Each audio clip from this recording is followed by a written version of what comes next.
पर कंट्रोल करता है।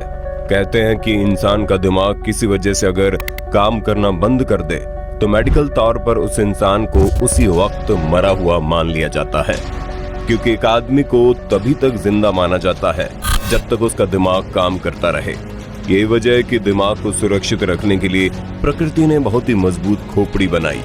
लेकिन कभी कभी किसी दुर्घटना की वजह से या फिर किसी बीमारी की वजह से हमारे दिमाग में कोई समस्या आ जाती है और डॉक्टर दिमाग के ऑपरेशन की बात कहता है। ऐसे में यह सवाल उठता है कि इतनी मजबूत खोपड़ी के अंदर जो दिमाग मौजूद है, उस दिमाग का ऑपरेशन किया कैसे जाता है? आखिर किस तरीके से हमारी खोपड़ी की ढक्कन खोली जाती है? आखिर किस तरह से हमारे नाजुक से दिमाग के साथ छेड़छाड़ की जाती है? क्या कोई डॉक्टर हर बार दिमाग का ऑपरेशन करने में सफल हो जाता है? और अगर दिमाग जैसे नाजुक अंग के ऑपरेशन करते वक्त डॉक्टर से कोई गलती हो जाए तो उस इंसान के साथ क्या होता है? ये सभी ऐसे सवाल है जो कभी न कभी आप सभी के मन में जरूर आए होंगे, लेकिन आपको इन सारे सवालों के जवाब आज हमारे वीडियो में मिल जाएंगे, इसलिए वीडियो को अंत तक जरूर देखिएगा। दोस्तों, हमारे शरीर में कितने अंग होते हैं ये तो आप सभी जानते हैं। हर अंग का अपना एक खास काम होता है। जैसे कि हम आंखों से देखते हैं, मुंह से खाना खाते हैं, पैरों से चलते हैं और हाथों से काम करते हैं, लेकिन हमारे इस शरीर के छोटे से छोटे अंग को भी क्या करना है और कैसे कर रहा है, ये सब तभी संभव हो पाता है जब हमारा दिमाग काम करता रहे। यकीन मानिए, अगर किसी इंसान का दिमाग अगर काम करना बंद कर दे तो उसका पूरा शरीर नाकाम हो जाता है। उसका शरीर किसी काम का नहीं रह पाता। एक तरह से वो आदमी जिंदा लाश बनकर रह जाता है। हमारा दिमाग बहुत ही नाजुक होता है, लेकिन इसके बावजूद भी हमारा दिमाग हमारे पूरे शरीर का लीडर होता है। यही वजह है कि जैसे किसी देश के प्रधानमंत्री को गजब की सिक्योरिटी के साथ रखा जाता है, बिल्कुल उसी तरह प्रकृति ने हमारे दिमाग को भी सिक्योर रखने के लिए एक बहुत ही मजबूत खोपड़ी बनाई है, जो हमारे शरीर में मौजूद सबसे मजबूत हड्डियों में से एक होती है। लेकिन कभी कभी हमारा शरीर किसी दुर्घटना का शिकार हो जाता है, या फिर कभी कोई छोटी सी चोट की वजह से या फिर किसी अन्य वजह से हमारे दिमाग के अंदर ट्यूमर बन जाता है। और सबसे पहले डॉक्टर तरह तरह की दवाइयों का इस्तेमाल करके उस बीमारी को जड़ से मिटाने की कोशिश करते हैं, लेकिन जब डॉक्टर के पास कोई रास्ता नहीं दिखाई देता तब वो आखिरी रास्ता चुनते हैं और वो होता है दिमाग का ऑपरेशन।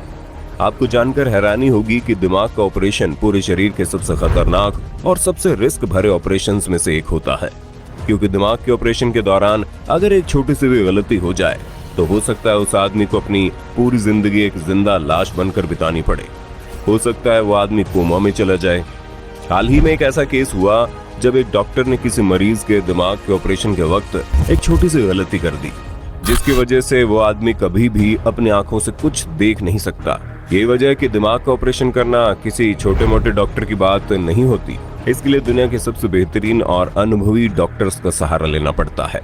अब अगला सवाल आता है, हमारे दिमाग का ऑपरेशन होता कैसे है, ये किया कैसे जाता है और ऑपरेशन के दौरान हमारे शरीर के साथ क्या होता है? सबसे पहले आपको बता दें, हमारे शरीर का जो लीडर है यानी हमारा दिमाग एक बेहद मजबूत हड्डी से घिरा हुआ होता है।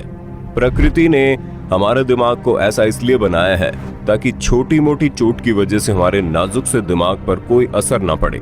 लेकिन उस मजबूत हड्डी के नीचे 3 और प्रोटेक्टिव परत होते हैं और उनका भी काम यही होता है कि हमारे दिमाग को किसी भी कीमत पर कोई चोट चपेट ना लगे।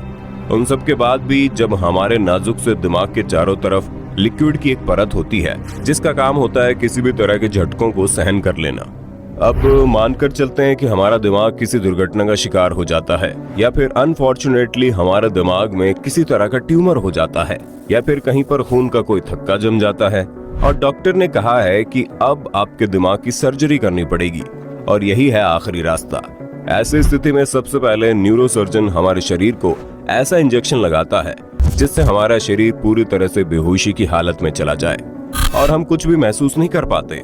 और ऑपरेशन से ठीक पहले हमारे दिमाग का एक सीटी स्कैन किया जाता है ताकि लास्ट टाइम दिमाग के हर एक काम की चीजों को बारीकी से कैप्चर किया जा सके। इसके बाद ऑपरेशन करने वाला डॉक्टर हमारे दिमाग को यानी हमारी खोपड़ी को एक खास इक्विपमेंट में फंसा देता है ताकि हमारी खोपड़ी ऑपरेशन के वक्त हिले नहीं। ये बिल्कुल वैसा ही होता है जैसे आप वीडियोग्राफी या फोटोग्राफी के वक्त अपने कैमरे को एक ट्राइपॉड पर अटका देते हैं। इसके बाद डॉक्टर को खोपड़ी के जिस हिस्से में ऑपरेशन करना होता है उस हिस्से में मार्कर से निशान लगा देते हैं और उस हिस्से पर मौजूद बालों को पूरी तरह से हटा देते हैं। उसके बाद डॉक्टर निशान लगे हुए एरिया की चमड़ी को काटकर हटा देते हैं और एक ऑपरेशनल ड्रिल के द्वारा डॉक्टर हमारे मजबूत खोपड़ी में कुछ छेद करता है और एक इक्विपमेंट के जरिए हमारी हड्डी को काटकर खोल देता है और हड्डी के अंदर मौजूद 3 और प्रोटेक्टिव परत को काटकर वहां से कुछ समय के लिए हटा देते हैं और इस तरह से हमारा नाजुक सा दिमाग पूरी तरह से डॉक्टर के सामने होता है और डॉक्टर पूरी सावधानी के साथ हमारे दिमाग में मौजूद हर एक समस्याओं का निदान ढूंढने लगता है। अगर कोई ट्यूमर है तो उसे काट कर निकाल दिया जाता है, अगर किसी और तरह की समस्या है तो उसे भी ठीक कर दिया जाता है। ठीक करने के बाद भी बहुत ही सावधानी के साथ हमारी खोपड़ी के प्रोटेक्टिव परत को पहले की तरह लगाकर फिट कर दिया जाता है और खोपड़ी की कटी हुई हड्डी को वापस से सेट करके उसके नट बोल्ट को कस दिया जाता है। आपको जानकर हैरानी होगी कि अब वो नट बोल्ट हमारे दिमाग में जिंदगी भर रहेगा। इसके बाद डॉक्टर सबसे पहले हमारी खोपड़ी के जिस चमड़ी को काट कर हटाया था उसे भी जोड़कर टांके लगा देता है और अंत में हमारी खोपड़ी के ऊपर दवाइयां लगाकर पट्टी से लपेट देता है ताकि ऑपरेशन की वजह से हमारी खोपड़ी में जो घाव हुआ है वो घाव आसानी से भर सके। और हाँ, एक सबसे जरूरी बात, ये सब काम एक बहुत ही अनुभवी डॉक्टर के द्वारा किया जाता है क्योंकि यहाँ सवाल आपकी जिंदगी और मौत का होता है। यहाँ सवाल आपके पूरे शरीर के प्राइम मिनिस्टर का होता है। अब अगला सवाल ये आता है कि क्या दिमाग की सर्जरी करना सुरक्षित है? अगर कभी डॉक्टर से दिमाग की सर्जरी के दौरान कोई छोटी सी गलती हो जाए तो उस गलती की कीमत कितनी भारी होती है और क्या किसी इंसान को दिमाग का ऑपरेशन कराना चाहिए या फिर नहीं? तो दोस्तों, सबसे पहले आपको बता दें कि हर कोई ये बात जानता है कि हमारा दिमाग बहुत ही नाजुक होता है और हमारे दिमाग की वजह से हम जिंदा माने जाते हैं। अगर हमारे हाथ पैर जैसे अंगों के ऑपरेशन में कोई गड़बड़ी हो जाए तो हमारे शरीर को थोड़ी बहुत समस्या होगी लेकिन हम जिंदा रहेंगे। लेकिन अफसोस कि अगर हमारे दिमाग के ऑपरेशन के दौरान कोई गलती हो जाए तो हमारी मौत निश्चित है। ये वजह है कि दुनिया भर के लोग दिमाग का ऑपरेशन कराने से डरते हैं। लेकिन आपको ये भी जानने की जरूरत है कि दिमाग का ऑपरेशन कराना कितना बेहतरीन होता है। दोस्तों, दिमाग का ऑपरेशन कराने का सबसे बड़ा फायदा ये होता है कि अगर हमारे दिमाग में कोई समस्या है और उसकी वजह से हमारे शरीर को बहुत ही अधिक पीड़ा होती है तो दिमाग का ऑपरेशन करवाकर हमें एक नई जिंदगी मिल सकती है।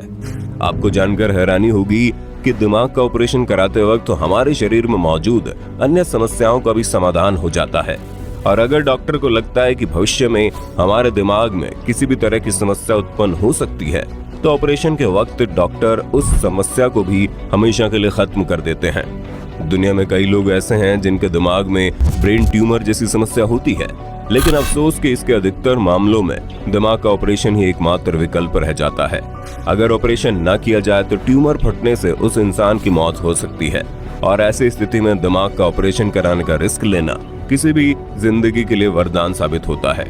लेकिन दिमाग का ऑपरेशन के वक्त कई नुकसान होने की भी संभावना रहती है क्योंकि डॉक्टर भी एक इंसान ही होते हैं।